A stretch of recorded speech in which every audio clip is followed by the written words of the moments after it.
It's simple, really. Great stories with a good cup of tea. It's the Tea with Mike show. On this episode of the Tea with Mike show, we welcomed Brenden from Master Talk. We're talking about public speaking, communication, and storytelling, but more importantly, living your life outside the box. And as always, grab a cup of tea, sit back, and enjoy. Alright guys, welcome to another episode of the Tea with Mike show. Joining me for this one is Brenden from Master Talk. Welcome to Tea with Mike, Brenden. Of course, great to be here, Mike. Thanks for having me. Also, super excited that we get to do this. So let's just jump right in and learn a little bit more about your story. So obviously, your parents are originally from Sri Lanka.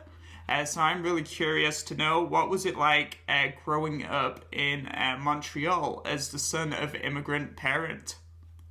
Damn, you've done your homework. Yeah, definitely. I think what's fascinating about living in a completely different culture than your parents did is the way that you look at the world is through a different lens. It's like you're wearing different sunglasses on. So, for example, in Sri Lanka, I wasn't born in Sri Lanka. I was born and raised in Montreal, like you said. So over there, a lot of the culture is very collectivism. So we do something for everybody. Whereas in America and in Canada and Western society, it's you do things for yourself. So there's a different way of thinking about it. So let's say I wanted something, but then my mom would say something like, well, don't do that. It's not good for the family. So there's a lot of clashing values into how we both think. But I think the key is we can learn something from all different perspectives. And it was definitely a challenge. That's one piece.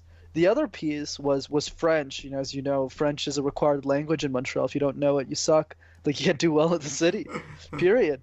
And, my parents struggled a lot with French, but they knew that if I learned French, I would do well in the city. So I got sent to a French school, and that was really challenging too because I didn't know the language. And so things like that, lots of challenges growing up. But yeah, I think for sure it's been fun. I'm really grateful that I come from immigrant parents. It gives me a lot of perspective on how to think about the world. Also, Mo, what were some of your favorite things about growing up in the city of Montreal? Let me see my favorite one. There's a reason I never left. I still reside in the same house I did when I started my life. And I think the reason is because there's so much to love about the city. One is the food. Food's cheap. Actually, living expenses are cheap. My mortgage is $800 a month here in Montreal. It's nuts. Right, that's one. Two is all my friends and family are here, so I don't want to leave the city. And the third one is it's like Montreal's like living in a suburb where you know everybody, but the city's still big enough to be called a city, right? So you don't have to take Ubers all day. You can just take a metro, subway all day. So yeah, lots of benefits to the city. I've thought a lot about moving to New York or Los Angeles or Florida or Toronto. And I was like, nah, my heart stays in Montreal, so I'll probably just stay here. I love it. And so if you had to draw on kind of all of your childhood, what is, I guess, like a favorite memory or one thing that stands out above all else? There's a lot, but if I had to say one, it was probably the first day I met my cousins, Nuji and Sigon, like when I was 8 years old. I just knew we were going to be friends forever, right? There's some family members you don't like, and there's others that you're just like, wow, how could I live life without them? So yeah, that's probably a favorite childhood memory, probably playing with those guys at their house in Toronto and just shooting the shit and having like any other good family. But yeah, lots of great memories, and that's probably the biggest one for me. Nice. So moving forward, maybe a couple of years, what were kind of like some of your favorite subjects in school? Sure. So growing up, my goal, and it sounds very surprising, was to be an accountant. So I was a math wizard. I was pretty good at math, but every other subject I was pretty bad at. So it was really easy when I was making a decision as to what I wanted to do, because my math report card was really strong, and every other subject wasn't really strong. So yeah, that was probably my favorite subject. That's the thing I really liked. I was really good at. But over time, as I got to university, I realized math probably wasn't the thing I wanted to do in life and being an accountant, so I switched paths. But yeah, besides that, lots of other subject I liked was PE. PE was fun. It's a good networking opportunity to talk with other kids. But yeah, that would be it. P and math probably. Fantastic. So I'm curious to know, like, if I was to ask your maybe I'll hunt them down, maybe I won't. But like, if I was to go ask the teachers that taught you throughout school, how would they describe you? Or what Very would you be similar. most memorable? What would you be Yeah, most remembered for? it's funny you say that. I think that the title that I'm known for from the teachers in high school is every time they would see me, for some reason, I always go, "Oh, this guy's a good boy." Brendan's like a good kid. He's always doing his homework. He's always on time. He's like the model student. So I think that's what they'd say about me. I wasn't someone who would break rules. I break a lot of rules today with what I do in the space, but initially I was just a goody two shoes, checked all the boxes. So that's probably what they'd say. They'd say, "Oh my God, like Brendan is like he's a great student. He just always follows the rules." That's probably what they'd say. Nice. Where do you think you get I guess the good values and the characteristics from? Yeah, so like, probably my mom. I think my mom did a really good job raising me and my sister, and she has a very strong value system. There's some things I don't agree with, but I think most of it, treat people with respect. It doesn't matter regardless of what your social media following is or your accomplishments or the fame or the money that you might have. Just treat every other human being the same. Treat them with respect, with love, and I think you'll live a pretty good life. My mom's a very simple mom. She doesn't aspire to own a Lamborghini. She lives a pretty simple life with me, and she lives with me, and we all kind of just enjoy that simplicity. And I think that really trickled down into how I live my life. Fantastic. And so, obviously, a big part of what you do more present day is public speaking. So, you mentioned math and accountancy a few moments ago. So, is public speaking something that you always wanted to pursue? No, not at all, actually. I had no plans of work being a communication coach or starting a YouTube channel is the last thing on my mind. My goal in life, like, was to be an executive at a company. Okay, I wanted to get out of poverty. I didn't have a lot of money growing up, and I was like, okay, let's make some money, and then just be successful. So I went to university. I went to business school. I got a job at one of the big four accounting firms, and I was pretty sure I was going to stay there. But then I started doing these things called case competitions. Think of it like professional sports, but for nerds. So other guys my age were, I don't know, playing rugby or cricket or footy or something like that. I didn't like any of that stuff. So I was doing the nerd version of that, which was presentations all the time. So anyways, I got really good at communication. And then over time, I realized that I was actually pretty good at it. And that's where the passion came from. But if I never did case competitions, I don't think the idea for Mastruck ever would have came to fruition. Awesome. And so, like, talk to me a little bit about your first case competition. Like, was it something that you found by yourself, or was it like, hey, Johnny down the street was like, hey, Brendan, I think I think you should try and do a little bit of speaking and entering a case competition.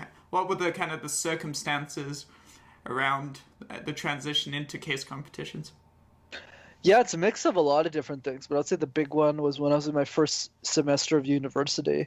One of my friends told me about, hey, you got to participate in this thing. It's a competition for business. I was like, what is that? And I wasn't really interested. I was like, I got to study. But then when I saw my friends were entering the competition, I was like, well, I want to beat them or team up with them. That sounds more fun. So I just tried one out, just for jokes, and I really loved it. I was really bad at it too at the beginning because I had like my prom suit on from like high school, so it was like oversized. Let's just say my tie didn't end at my belt. Okay, I'll just put it out like that. Oh. So yeah, I wasn't very good, but I just really liked it. Then we did another case for a bottling company in Canada, and we met the CEO of the company, and I was 19 at the time. I was like, oh wow, hi there, and he's like, oh, you're pretty good at this, and I was like, I guess maybe I am. So that's when I started really taking case competitions seriously. But it's like in the same way other guys like following sports and stuff, which I don't really care for. What I spent a lot of my time doing was I would literally spend like nights and weekends watching other presentations over like dinner and like have friends comment on them. It was like the weirdest thing. Most people wouldn't understand this. But yeah, that's why it started. I just got really obsessed with competitions, and that just became my life for 3 years, and that's what led to what I do today. Awesome, man. Awesome, man. So let's have a little tea fact, because it's a little staple moment always in the show. So the tea fact that I've drummed up from my research today is: until Victorian times, English upper classes pronounced it tay. It was seen as a preserve of the rich, and posh ladies would even carry the key to the tea caddy around their necks to keep it safe from the maid. So, and that's from goodhousekeeping.com. So that's just an example of how prestigious tea used to be in the UK, and how it was, very traditional, but also for the upper class versus everyday folk, which is what it is today, right? It's funny. In my head as you're saying this, I was like, should I mess with Mike and say I only like coffee? But I'm just kidding. I'm actually a huge tea drinker, so that works out. Oh, what's your favorite type of tea? I actually only drink one, a black Paco. Describe it to me. Describe the taste. This is such a weird show, man. I love it. It's black tea, man. I don't really know what it tastes like. There's no sugar. I just drink it. It tastes good, man. Nice. So my favorite type of tea is Yorkshire tea, which is also a nice strong black tea, and it's made near actually where I grew up in North Yorkshire in England. So it's made by a brand called Taylor's out of Harrogate, and Harrogate is quite posh. It's known for, there's a brand called Betty's, which is like a major tea shop, and people go for afternoon tea with still with the white tablecloths, and they have the tea and the jam and the scones and that type of thing. So the tradition still lives on in certain parts of the country. Wow, you're a pretty fancy guy, man. Love it. No, I think I'm pretty simple. I just like researching the history. So anyway, so what's been some of the most challenging things about your journey, and what have you learned about yourself kind of along the way? Yeah, definitely a lot of challenges for sure. Like when I started Master Talk, a lot of university professors told me I was stupid, that I didn't know what I was talking about, and that why is a kid teaching communication to the world? And like that, I had many different challenges in my life, but I'd say the biggest lesson that I got from all of it is to understand that by asking yourself difficult questions about how life should be, you're going to start to ponder over what really matters. And I think Tony Robbins puts it best. He says the quality of your life is solely determined by the quality of the questions that you dare to ask yourself. Questions like, if you had all the money in the world, what would you do with your time? So many of us are doing our day jobs or trying to retire. What if you had $10 million in your bank account? What would you do tomorrow? Would you still work? If not, what would you do? Like, most people don't dream about this stuff. They don't think about that. And I think that's the big lesson I learned in life is if I started asking myself questions like this, or what am I pretending not to know? Or if I was God, what would I do first and why? The more you ponder these things, the more you reflect instead of just absorbing information, I think that's when the secret sauce starts to come out. Yeah, so how has philosophy and asking the difficult questions, how has that helped you scale Master Talk? That's a great question. I think for me, in the context of Master Talk, the way that's helped is when you ask great questions back to your audience, you start to deliver new insights. So I'll give you an example. So at the beginning, it starts with simple questions like, Mike, do you struggle with communication? Yes or no? Let's say you go, yes. Why? Why do you struggle? And then you'll give me an answer. And then I'll be like, okay, so you're scared. Why do you think you're scared? And then you're going to say, because I think blah, blah, blah, blah, blah. Right? Regardless, right? Just a scenario. But I've done that hundreds of times, whether it's through interviews with podcasts, whether it's through talking to 6-year-olds or 50-year-olds. It's by learning that you start to get new insights. I'll give you an example of that to showcase this. Most speech coaches, when they give a presentation, it sounds something like this. The number one fear after death is public speaking. And whereas I look at that and I go, whoa. That's true, but who cares? Like, if your goal is to help people communicate better, if your goal is to help people communicate their ideas, why would you talk about the fear? Why would you scare people in the first 10 seconds of your presentation? That's why for me, my approach is asking questions like this. How would the world change if you were an exceptional communicator? Right? How do we spin this positive? I got that from my audience. Because as I talk to my audience, I ask them questions, I realize 95% of them are just scared to open their mouth. How do we reframe that? That's a good example of how good questions play into Master Doc, but also every area of life. So give us a little bit of I guess background and context on Master Talk, like how big is it in terms of size, like what goals do you have with it, and how are you impacting people? Yeah, for sure, man. So Master Talk is a YouTube channel I started on communication tips. The reason I started was pretty simple. All of the public speaking tips out there that are available for free are really bad. You hear advice like, "Oh, Mike, you should like be yourself. You should like follow your dreams. Keep drinking your tea." And you're like, "Okay, like what am I supposed to do with this?" Whereas for me, I'm a big believer that communication is a catalyst for our ideas. And if everyone was an exceptional communicator, all of the best ideas would come to fruition. All of the best ideas would be on the table. And from those ideas, the world would start to become a better place because we have the best people working on the best inventions.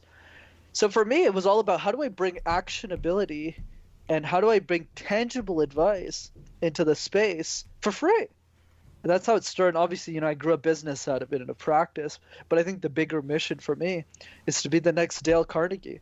And I think that's the unfortunate reality of Dale's work, is Dale's done a great job with his books, but since he wasn't born in a time period where he could record YouTube videos or guest on a podcast like this, we don't even know how he sounds like. And that's what I want to change in the space. Talk to me in 30 seconds about Dale Carnegie and who he is, what he does, and why he's inspiring to you. Yeah, for sure. So for those who don't know, Dale Carnegie is the author of many books, the most popular one being How to Win Friends and Influence People.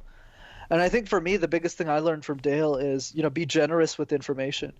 He was a public speaking facilitator. He was a master of communication and influence. Most of his knowledge today is stored in books.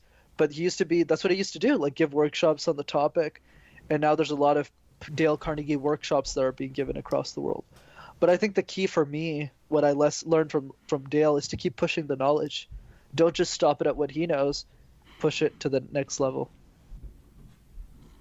And okay, so and talking about pushing it to the next level, how do you in your work and as you build your community, like how do you push yourself to the next level daily? What in terms of habits? Yeah, I don't complicate things. I'm not the perfect habits guy. You'll never see me wake up at 5 a.m. and do a workout. That's not me. Sometimes I wake up about 10 a.m., right? I think for me, the one habit that people need to implement in their lives that nobody talks about is asking yourself a hard question about life every day. Like, you want the secret to life? I'll tell it to you right now. Write your own funeral speech. Oh. 99% of people aren't willing to do that. But if you take the time to write it out, if you're in a casket, what would you want people to say about you? Who you were, what you stood for, what values you had? It's that type of reflection that gets you really clear on the goalpost. So when we met on Clubhouse, you could tell I'm pretty focused on what I want on the platform, what I want to do. And that's true with life. And I want that for everybody. Because you might realize that what you really want out of life is more time with your family, and that's okay too. But I think it's important for all of us to get clear so we can all be a bit more happier. I love it, man. Yeah, that's definitely something that I started to think a little bit more as I spent some time on Clubhouse, was really like refocusing, like why am I doing all of this? Like what is the purpose behind everything I'm doing? And every day I'm trying to refine that a little more. Of course. So what motivates you to get out of bed every day? Obviously, you just said you like to have a flexible structure, because if I'm understanding the conversation so far, like you're living, I guess, the best version of your life and what makes you happy, and your version doesn't require you, or probably because you don't want to, get up at 5 a.m. So, like, what motivates you to get out of bed? Yeah, for me, the big thing, at the end of the day is legacy.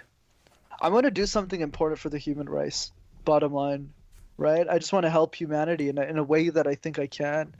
And for me, and for everyone's got their thing, for me, it ended up being communication and public speaking and unlocking that potential for the world. So the way I get up in the morning is to serve my family, clients, whatever, but also slowly chip away at that goal of, like, for me, my ideal state is that the next Elon Musk, who's probably a 7-year-old girl in Cambodia, grows up watching my videos because she can't afford me, right? She can't afford me, right? But that's the point, is that because she has access to the tools anyways, that she can become a way better speaker than Elon ever was. So when she's running billion-dollar companies at 25, she's going to look at me one day and go, "Yeah, this Brenden guy, I remember watching him. He was on YouTube. He helped me with all my communication." That's my goal. How do you serve humanity at a higher level? I'm not here for cars or fancy things. I really don't care. That's why I still live in my mother's basement. Nice. So you believe it? An overarching philosophy, or whatever fancy word that you want to throw to it, is you keeping things simple. Yeah, and that's the thing. That's what I really want to drive is I'm not here to enforce my principles onto anyone. I think what's important for people to understand is you need to write your own. For you who's listening, it might be important to buy a fancy car. Maybe you just love cars. You have a passion for it. I don't personally care about them, but you could. In the same way, somebody who's listening could be like, "Well, I want to move in with my girlfriend or boyfriend at 25." Whereas me, it's like, I don't want to do that. I'd rather live with my mom until I'm 30 or 35 because I don't know how long my mom's going to be alive for. So I'd rather just spend time with her, right? So I think being intentional, and I'm a weird character, as you want to tell, being intentional about every decision allows you to make better decisions for the life that you want to live. And when you start doing that, your life will just be better. You'll be a happy camper like me. I think that's a very fascinating perspective that you bring up, because I think, like, you go through life and there's a lot of structure and, like, tradition, right? You're obviously born, and then you go to school, and then you graduate, and then maybe you go to college, and then you work in corporate. That's even if you can find a job these days. And it's very linear, isn't it? That there's so many people, which isn't necessarily a bad thing, but following that, like, kind of linear path. But there's probably people out there that shouldn't be following the linear path too, and they should be trying to figure out. They have some extra energy or creativity inside them, and they need to be doing something with that, but sometimes they just don't know how, and that's really the difficult question that needs to be addressed. Absolutely, man. Like I'll tell you, the linear path was exactly what I needed to do, right? Like, I did the linear path, got the job, and I'm glad I did all those things. Because if I never went to university, I never would have found out about case competitions. And if I never would have done cases, I'd never be Master Talk, right? But that's the point I want to drive. But to your point, I think it's so important to understand yourself. And the only way to understand yourself truly, in a way I think 99% people don't, is understanding exactly what you suck at. Like, I know everything that I'm terrible at. Most people, they tell you to focus on your strengths. Like, geez, okay, that's great. But if you don't know what you're shitty at, you don't know how to delegate properly. Like, for me, it's like, yeah, communication, definitely my lane. Being a designer and picking my clothes, probably not. Right? We matched there, like, yeah. No, I like or it. Getting a haircut, I should probably do that at some point. But the point I want to drive is like, yeah, I'm not good at a lot of things, but the things I'm good at, I'm really good at, right? And the things I'm not good at all, I'm really bad at them, so I get other people to do that for me. Like, I was telling a joke this morning on one of my client calls. I was saying that, hey guys, I don't pick my clothes. When I have 3 hours and I need to get dressed or I need to get new clothes for my wardrobe or something, I call somebody. I go, hey, my friend who's a designer, can you come go to, like, a thrift shop with me and, like, pick out clothes for me? He goes, sure, I'll buy you lunch or something. Done. That's the key. Live life in that way, and I think you'll be successful. That's interesting, because you also bring up the point that a lot of people talk about all the time, right? And that's, like, surrounding yourselves with the right people and people that complement you, right? Yep, and it was a hard lesson for me, by the way, because I'm a very lone wolf, at least I used to be. But I think what I realized over time, Mike, nobody does big things on their own. Name one person, nobody. No, because they're all ultimately surrounded by teams of people that are executing on their vision at the same time, right? As much as they Yeah, take the headlines. 100%. Like I'd be nothing without my teams. Also, man, so before we segue a little in a little different direction, so how has Clubhouse helped you build a community, but also uh, connect with people that have different strengths and like that type of thing? How are you utilizing Clubhouse? Yeah, for sure. I think we can start from the beginning. So for those who don't know what Clubhouse is, essentially an invite-only app on iPhone right now, where you can jump into audio-only conversations and lead conversations on topics. So there's no video, it's just audio. So to be honest, I wasn't very excited about Clubhouse. I've been on YouTube for 2.5 years. I was doing well, not super well, but good, building momentum slowly but surely. I had no intention of Clubhouse until the fourth person in my network told me to get on Clubhouse. They said, you need to be on the app. This app was made for you. And I just said, app was made for me? What are you talking about? So I get on the app, and in 2 hours, I realized what the opportunity was fairly quickly, which is the following. Clubhouse allows you to share ideas in a democratic way. Okay, what does that mean? That means that if you have something important to say before, okay, if you had something smart to say, you have to go out there and push yourself. Make the YouTube videos, hustle your way to an audience, go to an event planner. Please, can I come speak at your event? Or go to university. Please, can I come to university? Clubhouse kills all of that. If you have the best ideas in the world and people want to hear them, you will grow like crazy. Because you're following Clubhouse is directly related to the number of lives that you changed, to the number of lives that resonate with your message. And that was the thing with me, Mike. I started Mass Talk when I was 22.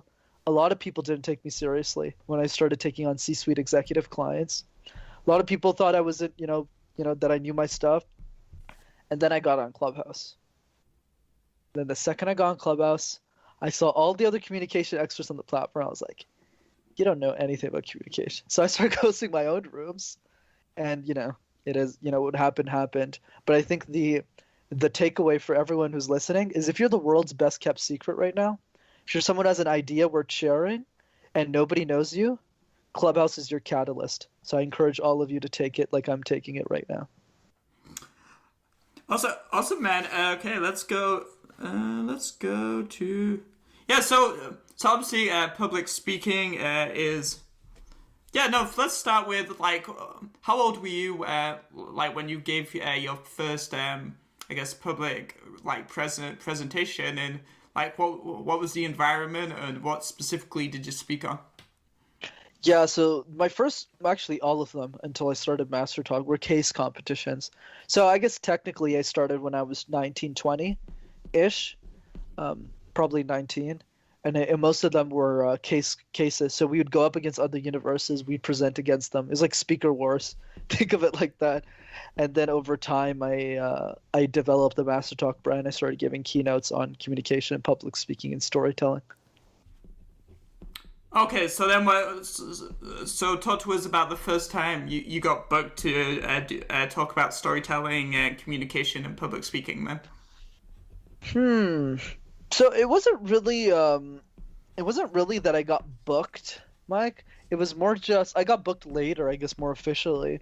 But when I started, what happened was when I was in the case competition program, when I was in year 2, I realized that we didn't have an in-house communication coach, right? We couldn't afford one. We're all students, right? Broke students. So I just said, I should probably be the communication coach. So I started coaching these people, and I sucked at it. Because knowing how to speak and teaching someone how to speak is a completely different skill set. Because most people who know how to speak well are not coaches. They're CEOs, they're presidents of companies, they're politicians, and the list goes on. So I didn't really know how to teach it, but I wanted to serve the students. So over time, I would have conversations with them. I started building keynotes.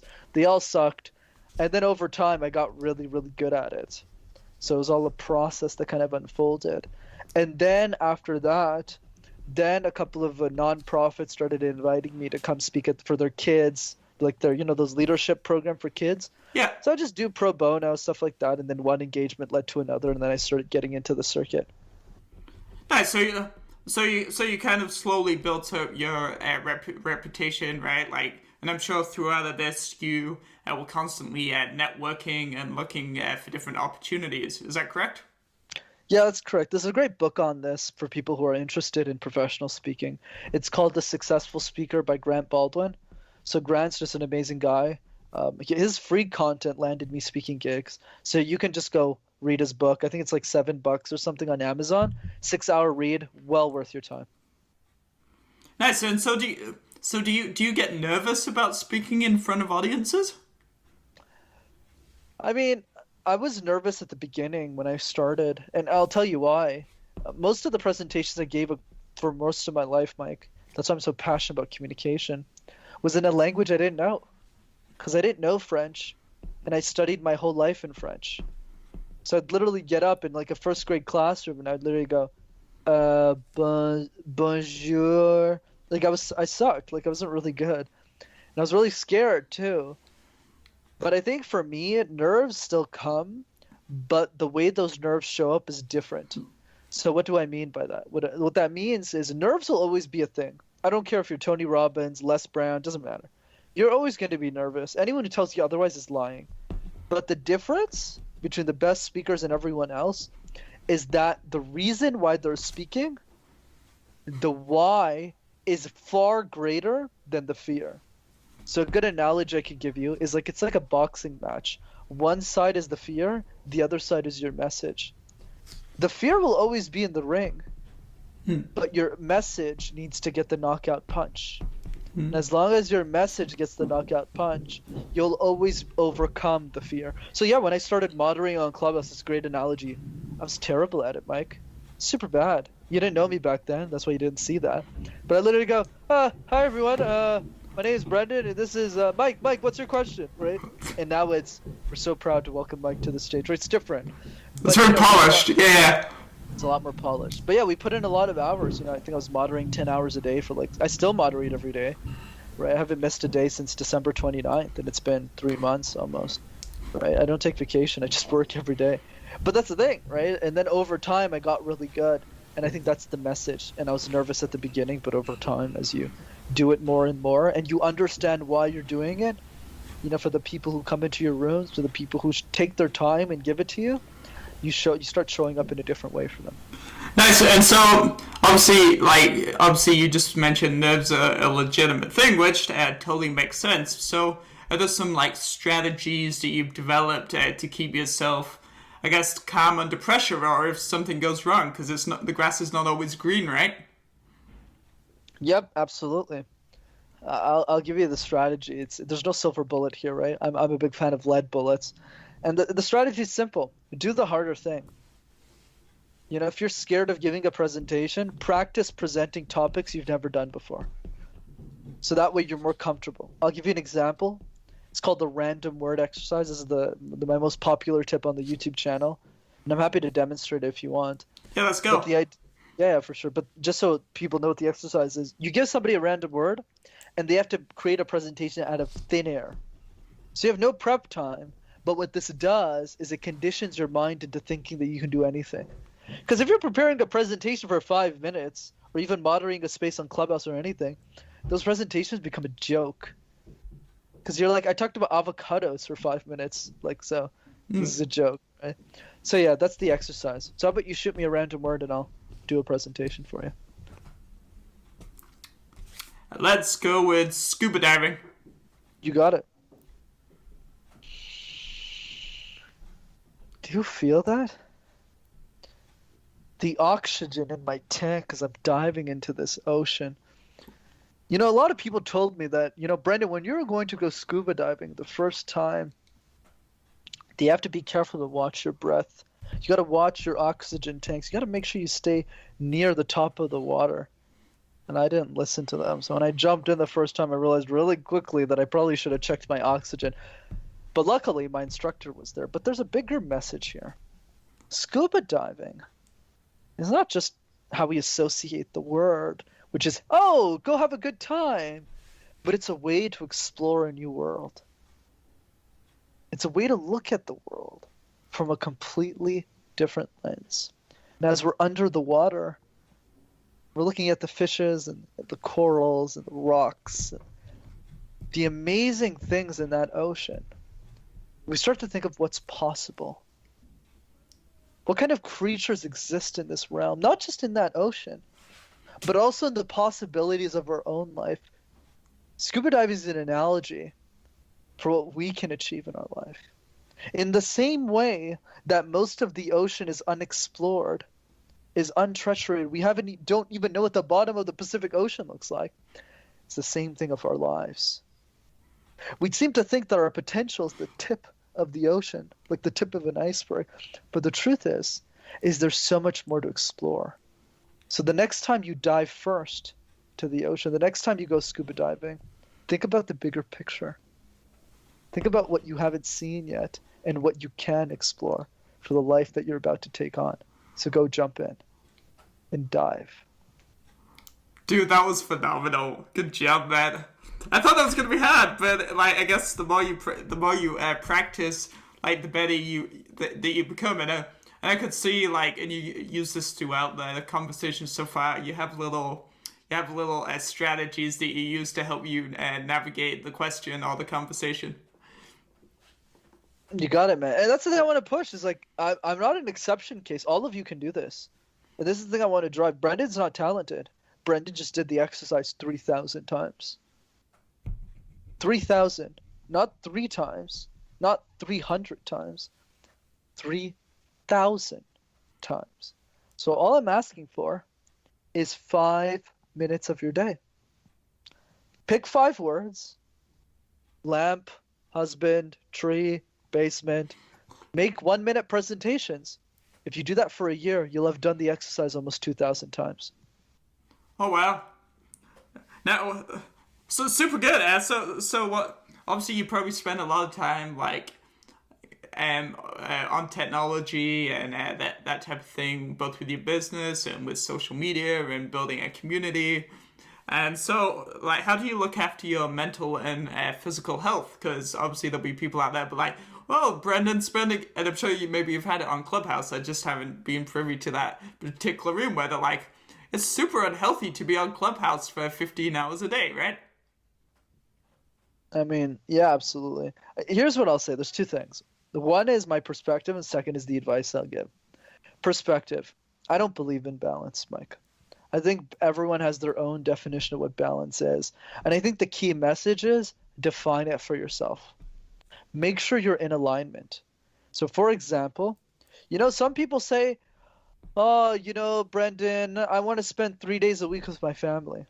My answer to that is always, why are you only spending 2? You said you wanted to spend 3 days. So why are you only spending 2? What's wrong in your schedule? Let's fix that.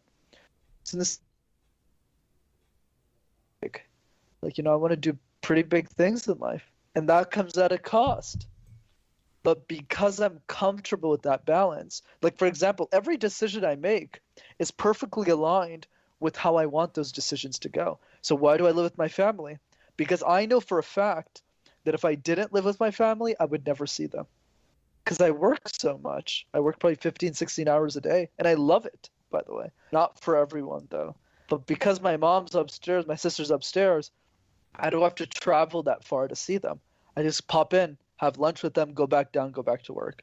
Right? So I think the key is defining what balance means to you. What does work-life balance look like in the way that maximizes your dreams and your happiness? That's one part. The other part of the equation is what advice that anyone can apply that I think most people don't do. This is what somebody calls a bliss list. Okay.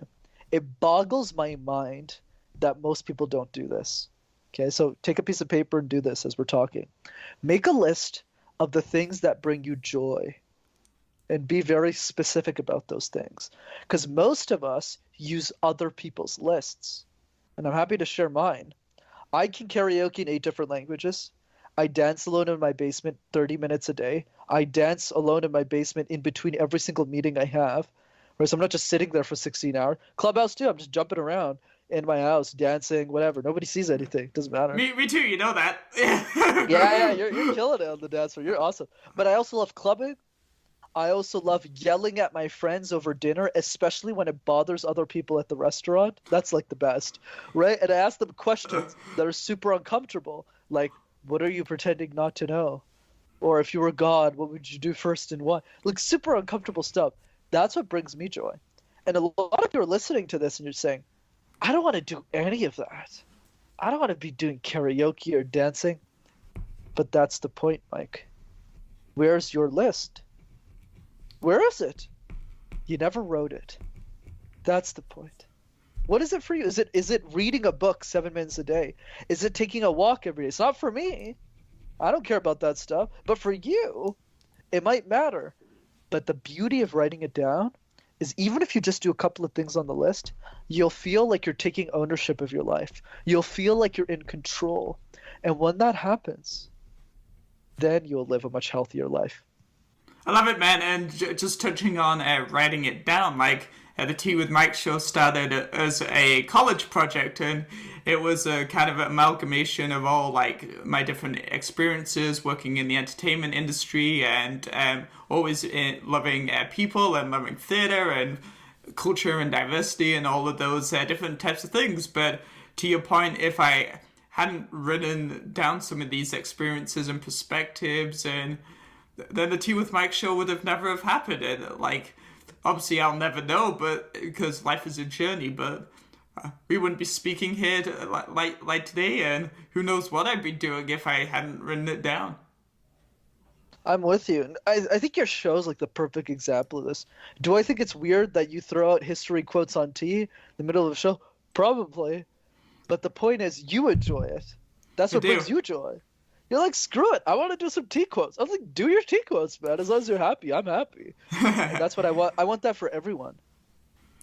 Fantastic. So as we come towards the end of this conversation, if you could take all of your experiences, your perspective, the things that are important to you, I guess that is the question. What are the 3 most important things to you in life? Talking about all your lists and all of everything we've talked about. Yeah, I think for me, I like playing in rules of one. So I'll give you one that I think summarizes for all 3. And the one thing that I want people to take away is my favorite quote, which is the following: be insane or be the same. If you want to be like everyone else, that's totally fine. But if you want to do something important with your life, especially since you've been an hour listening to this conversation, I encourage you to follow your insanity. Don't you find it odd that a 22-year-old kid started a YouTube channel, not on pranks, not on vlogs or blogs, but on public speaking and communication? And then he went on to coach those executives on how to speak at 24, but also still lives in his mother's basement, doesn't own a car, is literally talking to you on the mattress he sleeps on, dances alone in his basement hours a day, goes on Clubhouse for all these hours, and loves Justin Bieber, especially the old albums. How does any of this make any sense? But that's the point, Mike. When every decision in your life makes sense to the only person that matters, which is you, you'll always be successful in life. So be insane or be the same. I love it, and that directly leads to I guess, the last question. And what is one piece of advice, and maybe it's what you just said, would you give to others in their journey and their processes, especially if they want a little bit more, I guess, flexibility and freedom over the things that they do? Yeah, definitely be insane or be the same. I think the more that we step into our weirdness, the things that make us quirky, that's what makes us special, right? It's the bizarre thing. It's the fact that I dance. It's the fact that I karaoke that makes me a unique person, right? That makes me more interesting. And I think that's true for all of us, not just me. I think that's true for everybody. But most of us hide that to fit in. But I think fitting in is the worst thing you could ever do, because fitting in means you're throwing yourself into a box you can't get out of it. So yeah, that's what I encourage people to do, is just, go be crazy. And I think it's through that craziness that you'll be successful. And there's also many cons, as I'm slowly discovering on my journey, about staying in the box and being molded by everyone else. But it also takes guts and belief to break through that box. Like, I always knew that I loved people. I wanted to be a professional actor at one point in life, but I knew I couldn't sing. So I guess what I've realized is that there are lots of different ways to showcase like what you're, I guess, good at. And as also as I've been doing the show, getting better at facilitating conversation and that type of thing. Going back to the point about practice, like when I first started, I was all over the map. I tried to improvise it was terrible. But despite all of the challenges along the way, the thing that I'm most proud of is and the thing that I've always been good at, whether that's good or bad, is persistency. And so that persistent, I guess, attitude has really helped me develop the Tea with Mike show, and hopefully that persistent attitude will help me moving forward in whatever I decide to do on my journey. Love it, man. Keep it up, man. You're doing great work. Thanks, and thank you so much for being on the show today, man. I hope you had fun. Of course, man. Thanks for having me. No problem, guys. And this was another episode of the Tea with Mike show with the amazing, the legendary Brenden from Master Talk. Definitely leave us a comment wherever you may be consuming this content, as we'd love to get some insight into what you were thinking as you listened or watched this conversation. It's the Tea with Mike show.